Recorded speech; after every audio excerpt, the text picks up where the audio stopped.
Grandpa's last horse ride. The screen door creaks softly in the evening breeze, and I can hear the gentle rhythm of my rocking chair against the weathered boards of this old porch. The sun's painting the sky in shades of amber and rose, same as it did when I was a boy. Same as it'll do long after I'm gone. There's something about this time of day that pulls memories from deep places in your heart. Memories that smell like fresh-cut hay and sound like my grandfather's weathered voice calling me in for supper. I reckon some stories are meant to be shared, passed down like family heirlooms or recipes written on flour-stained index cards. This one's been sitting heavy on my heart for near 30 years now.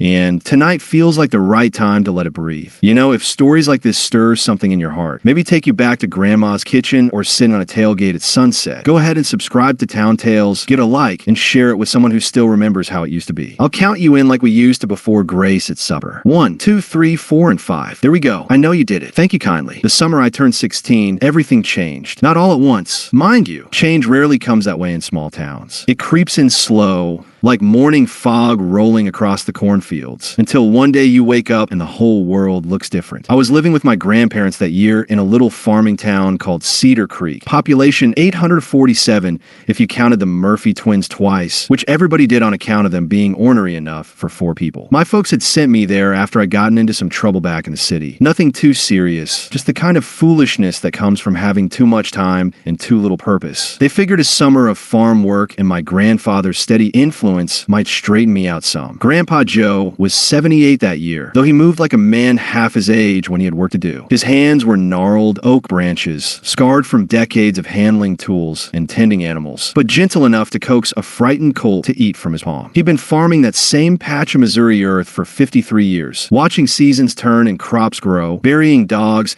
and raising children, surviving droughts and celebrating harvests. The man had a way about him, quiet wisdom that came not from books, but from watching and listening, from paying attention to the small things that most folks missed. He could tell you it was going to rain 3 days before the first cloud appeared. Just by the way his old blue tick hound, Duke, started acting restless. He knew which heifers were carrying calves by the way they held their heads when they walked to pasture. And he could read people the same way he read the weather and the animals, seeing past the surface to what lay underneath. That's how he knew, right from the start, that I was carrying more than just teenage rebellion in my heart. There was hurt there, deep and raw. The kind that comes from watching your parents' marriage crumble like old newspaper in the rain. I'd spent 2 years listening to arguments through thin apartment walls, watching my mother cry over cold coffee at the kitchen table, seeing my father disappear deeper into his work until he became a stranger who happened to share our last name. The morning I arrived in Cedar Creek, stepping off that Greyhound bus with nothing but a duffel bag and a chip on my shoulder, Grandpa was waiting in his old blue Ford pickup. Russ had claimed the wheel wells and the tailgate was held shut with baling wire, but that truck ran smooth as butter and sounded like home. He didn't say much on the drive to the farm, just pointed out landmarks with the casual ease of a man who'd driven these roads 10,000 times. That's where your daddy caught his first base, he'd say, nodding toward a creek that twisted through a stand of willows. Or, see that old silo? Used to belong to the Henderson place. Good people, the Hendersons, salt of the earth. The farmhouse sat on a gentle rise, surrounded by a white picket fence that Grandma had painted fresh every other spring for 40 years. Chicken wire enclosed a vegetable garden where tomatoes hung heavy on their stakes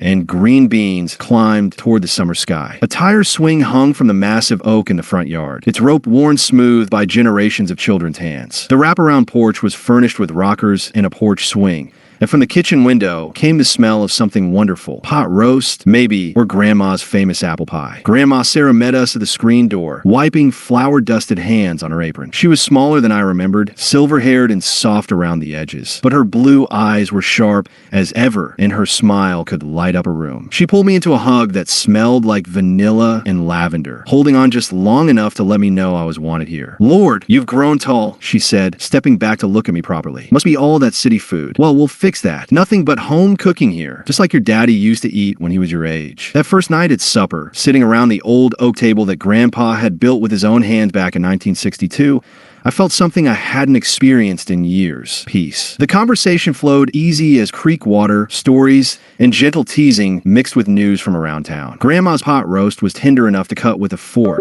Her mashed potatoes were lumpy with real butter, and her green beans had been seasoned with bacon fat and cooked slow all day. After supper, we sat on the front porch listening to the evening sounds. Crickets tuning up for their nightly concert, a whippoorwill calling from the woods, the distant lowing of cattle settling down for the night. Fireflies began to blink among the corn stalks, nature's own light show against the gathering darkness. "Boy," Grandpa said finally, his voice carrying the weight of experience, "I know you've been through some hard times. Your mama told me about the troubles at home. But I want you to know something. This farm has been healing wounded hearts for over a century. My grandfather homesteaded this land back in 1889, and every generation since has found their peace here, one way or another." He paused to light his pipe, the sweet smell of tobacco mixing with the night air. "Now, I'm not going to preach at you or try to fix what's broken. That's work you'll have to do yourself. But I will say this, there's something about honest work, good food, and being close to the land that tends to put things in perspective. And if you're willing to listen, this old place has got stories to tell." The next morning came early, as mornings do on a working farm. Grandpa shook me awake at 5:30, the sky still purple-black outside my bedroom window. By 6, I was stumbling behind him toward the barn, trying to shake off sleep and make sense of my new reality. The barn was a cathedral of weathered wood and morning light, dust motes dancing in the golden beams that slanted through the open doors. The smell hit me first: hay and leather, sweet grain, and that indefinable scent of animals well cared for. Holstein cows waited in their stanchions, patient as church ladies, while barn cats wound between our legs hoping for warm milk straight from the source. Grandpa moved through the morning chores with practiced efficiency, showing me how to measure grain, how to approach a nervous heifer, how to coax the maximum milk from each cow with gentle pressure and steady rhythm. His hands, knotted with arthritis but still sure, guided mine until I found the motion that worked. "Animals know your heart," he explained,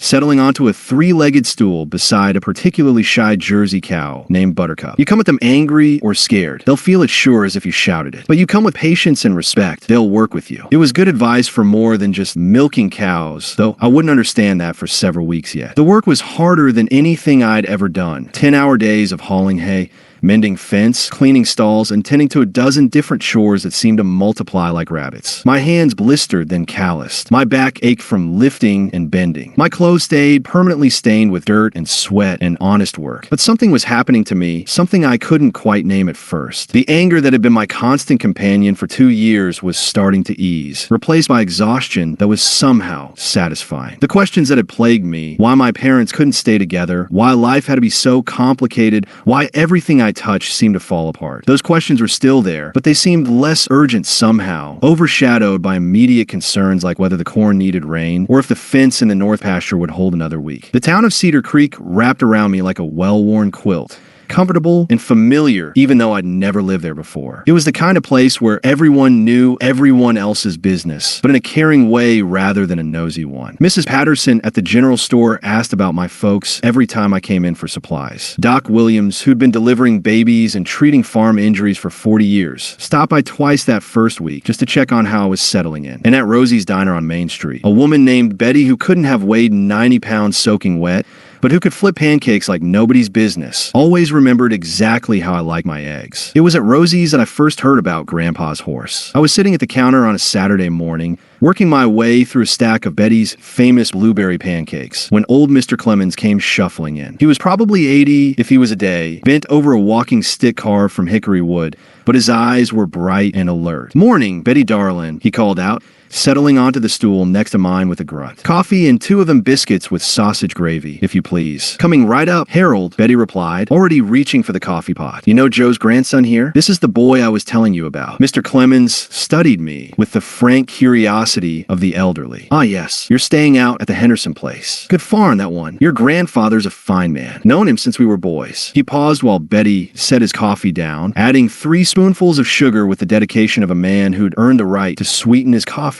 however he pleased. "Say, son, has Joe shown you his horse yet?" I shook my head, puzzled. In all my weeks on the farm, I hadn't seen hide nor hair of any horse. Cattle, pigs, chickens, and more barn cats than you could shake a stick at, but no horses. Mr. Clemens nodded knowingly. Figured as much. Joe's particular about that horse. Been with him, must be going on 20 years now. Beautiful animal, quarter-horse mare named Duchess. Gentle as a lamb, but smart as a whip. Used to be, Joe would ride her every evening, just the 2 of them heading out across the back field. fields, checking fence lines and watching the sunset. He took a sip of his coffee, his eyes getting that distant look that old men get when they're remembering times that mattered. Haven't seen him on her in, must be 2 years now. Maybe 3. Shame, really. That horse is getting up in years. And Joe, well, Joe ain't the young man he used to be either. Betty was listening while she cleaned glasses, and she made a soft sound of agreement. That's the truth. Used to be, every evening around 6 o'clock, you could see them two out there, silhouetted against the sky like something from a movie. Joe sitting tall in the saddle. That old horse picking her way careful through the corn rows. Beautiful sight it was. Something in their voices told me there was more to this story, layers of meaning I wasn't catching. But before I could ask,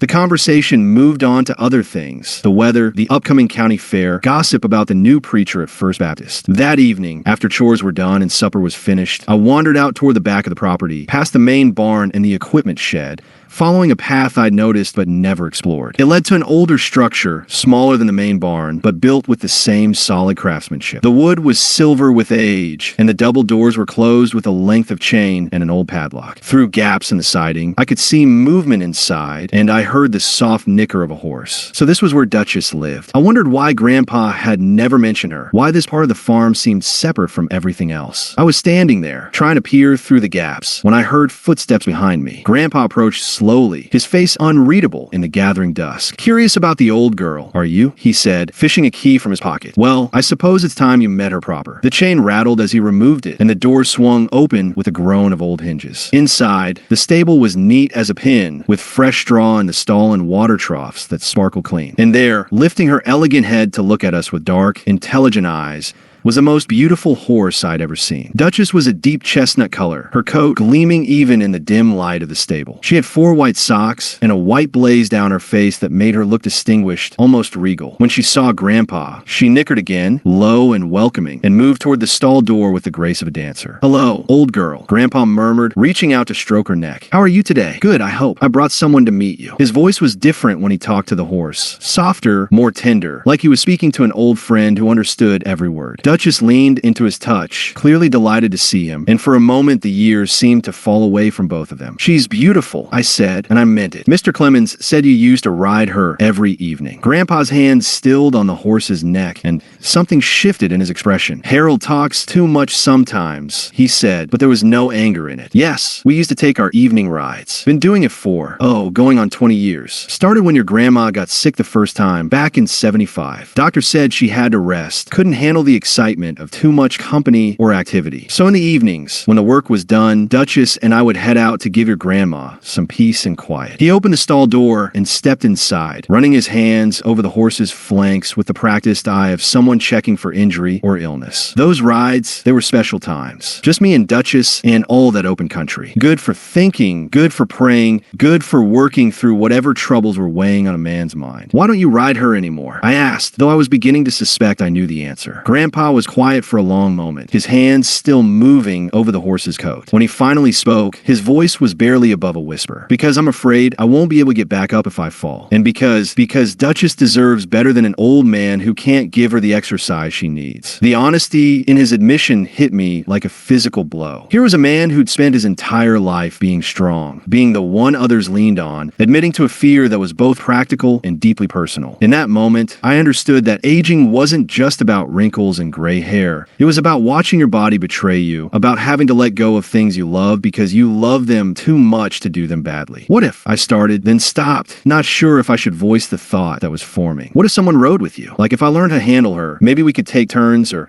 I could ride alongside on foot or something." Grandpa looked at me with an expression I couldn't quite read. "Son, do you know anything about horses?" "Not much," I admitted, "but I could learn. I mean, I've learned everything else around here." A smile tugged at the corners of his mouth. That you surely have." He was quiet for another moment, considering. Duchess, as if sensing the importance of the conversation, stood perfectly still between us, her ears pricked forward attentively. "Tell you what," Grandpa said finally, "if you're serious about this, and I mean serious, not just curious, then Then we'll start tomorrow morning. I'll teach you everything I know about horses, starting with the basics. How to approach them, how to read their moods, how to handle them safely. It'll take weeks, maybe months, before you're ready to actually ride. And even then, Duchess has the final say. She's been with me long enough to be particular about who she trusts. I'm serious, I said, and I was surprised by how much I meant it. I want to learn. The lessons began the next morning, right after regular chores were finished. Grandpa had me start by simply spending time with Duchess, getting her used to my presence, learning to read the subtle signs that indicated her mood. Horses, he explained, were prey animals, always alert for danger, always ready to run. Building trust with them required patience, consistency, and respect for their instincts. Never approach a horse from behind, he instructed,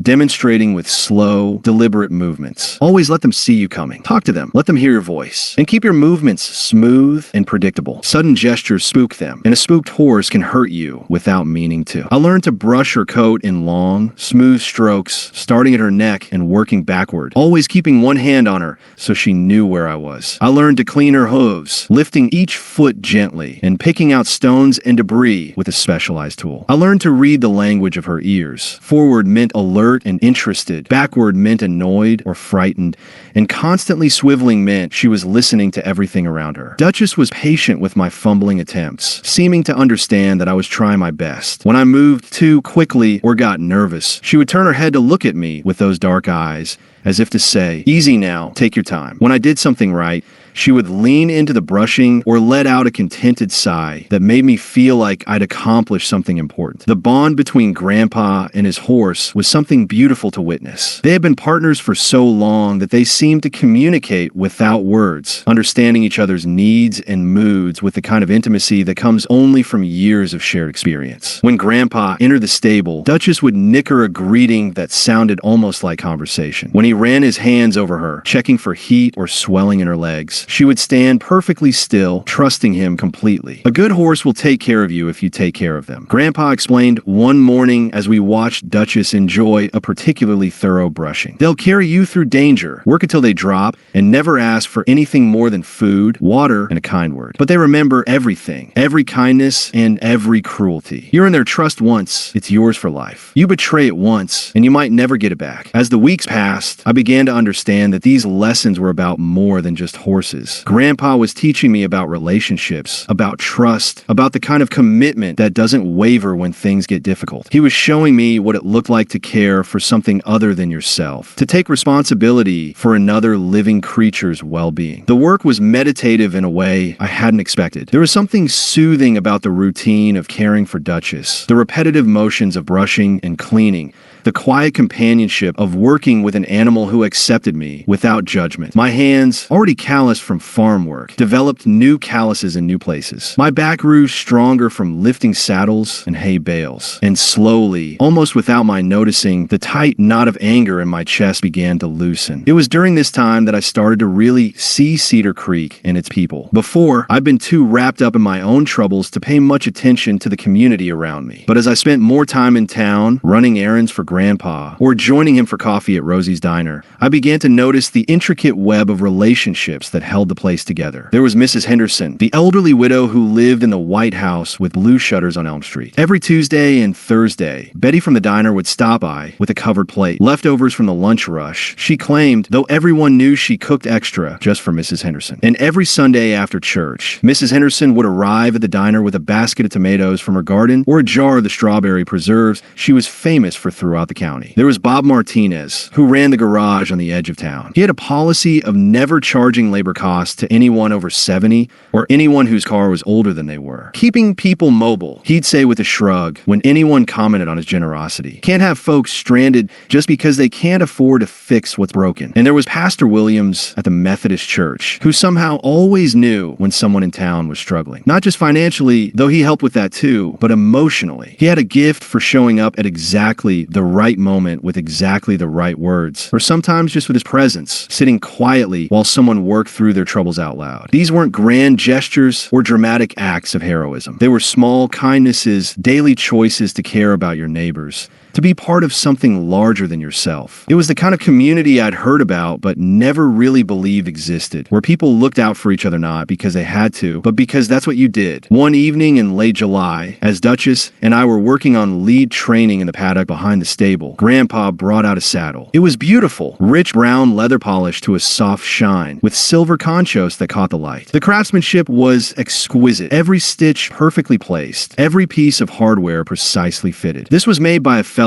named Martinez over in Springfield, Grandpa said, running his hand along the seat. Cost me a month's wages back in 1976, but it was worth every penny. A good saddle will last a lifetime if you take care of it, and this one's been with Duchess and me through thousands of miles of riding. He showed me how to saddle the horse properly, how to position the blanket to prevent sores, how to tighten the cinch gradually so it wouldn't spook her, how to check that everything was secure before mounting. Duchess stood patiently through the process, occasionally turning her head to watch what we were doing, but showing no signs of nervousness or resistance. Now, Grandpa said, adjusting the stirrups to fit my shorter legs, the most important thing to remember is that riding is a partnership. You're not controlling the horse. You're communicating with her. You tell her where you want to go, and she decides how to get there safely. You trust her judgment about footing and obstacles, and she trusts your judgment about direction and speed. My first time in the saddle was terrifying and exhilarating in equal measure. Duchess felt enormous beneath me, powerful and alive in a way that no mechanical vehicle could match. Every step she took transmitted itself through the saddle, through my legs, through my entire body. I could feel her breathing, feel the subtle shifts in her balance as she moved. Grandpa led us around the paddock at a walk, his voice calm and encouraging as he coached me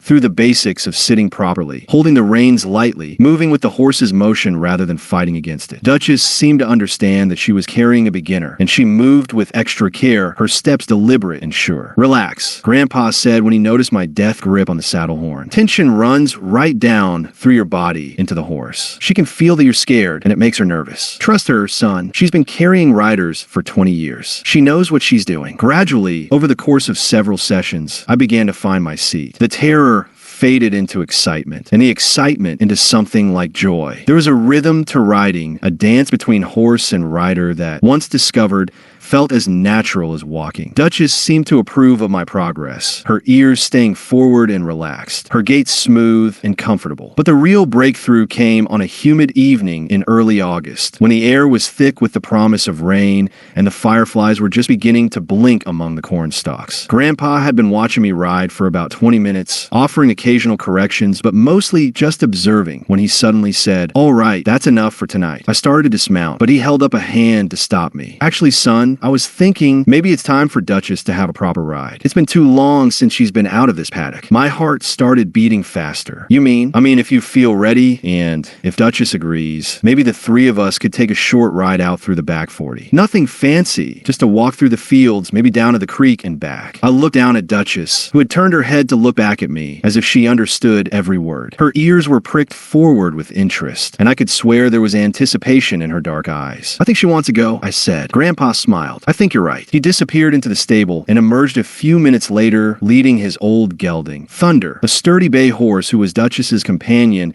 and occasional riding partner. Thunder was older than Duchess, quieter and more sedate, the kind of horse who would take care of an aging rider without making him feel like he needed taking care of. "Haven't had him out in a while either," Grandpa said, swinging into the saddle with a grunt of effort. High time both these horses remembered what they were born to do. We rode out through the gate at the back of the paddock and into the fields beyond. The corn was shoulder high and rustling in the evening breeze, creating a sound like whispered secrets. The air smelled of growing things and approaching rain, with undertones of earth and hay and the indefinable scent of summer in farm country. Duchess moved eagerly but carefully, her ears constantly moving as she listened to the world around us. She seemed to remember this route, turning without guidance toward paths that were invisible to me but clear as highways to her experienced eyes. Beside us, Thunder carried Grandpa with the steady gait of a horse accustomed to evening rides, his head bobbing rhythmically with each step. We rode in comfortable silence for a while, 3 generations, human and equine, sharing a moment that felt both timeless and precious. The sun was sinking toward the horizon, painting the landscape in shades of gold and amber. In the distance, cattle grazed peacefully in the pasture, their bells creating a gentle percussion that mixed with the sound of our horses' hooves on the soft earth. At the creek, we stopped to let the horses drink. The water ran clear over smooth stones, chattering to itself as it wound its way toward the river. Duchess lowered her head delicately, sipping the cool water while keeping one ear turned toward me, always aware of her rider, even in relaxation. "This is where your daddy learned to swim," Grandpa said, breaking the peaceful quiet. Must have been, 1968 or 69. He was about your age, maybe a little younger. Scared to death of the water, he was, until Old Duke, that was my hound before the one I've got now, jumped in after a stick, and your daddy saw that if a dog could swim, maybe he could too. I try to picture my father as a boy,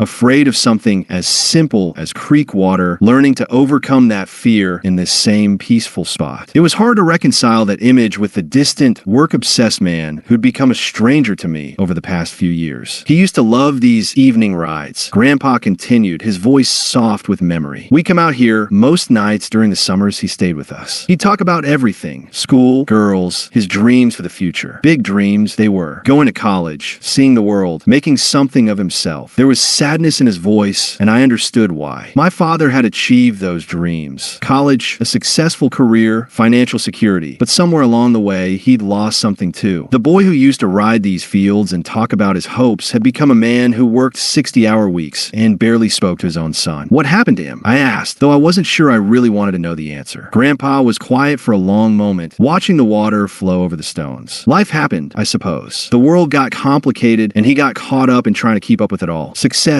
can be a kind of trap, son. You start measuring yourself by what you achieve instead of who you are, and before you know it, you've forgotten how to just be." He turned to look at me, his weathered face serious in the fading light. "That's why these rides mattered so much. Out here, away from all the noise and hurry, a man remembers what's important. The land doesn't care about your bank account or your job title. The horses don't judge you by what you've accomplished. They just want to know if you're trustworthy, if you'll treat them with kindness and respect." We headed home as the first stars began to appear, riding slowly through the gathering darkness. The horses seemed as reluctant as I was to end the ride, their steps measured and unhurried. By the time we reached the stable, the fireflies were out in force, blinking their mysterious messages among the corn stalks and pasture grass. As we unsaddled the horses and settled them for the night, Grandpa said something that would stay with me for the rest of my life. "Son, tonight wasn't about you learning to ride. Tonight was about remembering what it feels like to be fully present, to be exactly where you are instead of somewhere else in your head. That's a skill that'll serve you well, no matter where life takes you." The summer was drawing to a close, and with it, my time in Cedar Creek. The corn was beginning to turn from green to gold, and the morning air carried the first hint of autumn's approach. I'd grown 3 inches and put on 20 pounds of muscle from the hard physical work, but the changes went deeper than that. The angry, confused boy who'd stepped off the Greyhound bus in June was gone, replaced by someone I was still getting to know, but liked considerably better. Duchess and I had become true partners. She responded to the slightest shift in my weight or pressure from my legs, and I had learned to read her moods and needs as easily as Grandpa did. Our evening rides had become the high point of each day. 45 minutes of perfect communication and shared joy that made all the other challenges seem manageable. It was during one of these rides, about a week before I was scheduled to return home, that Grandpa made an announcement that caught me completely off guard. We were riding along the fence line that bordered the Henderson property, checking for brakes or loose wire, when he suddenly pulled Thunder to a stop. Duchess halted Automatica.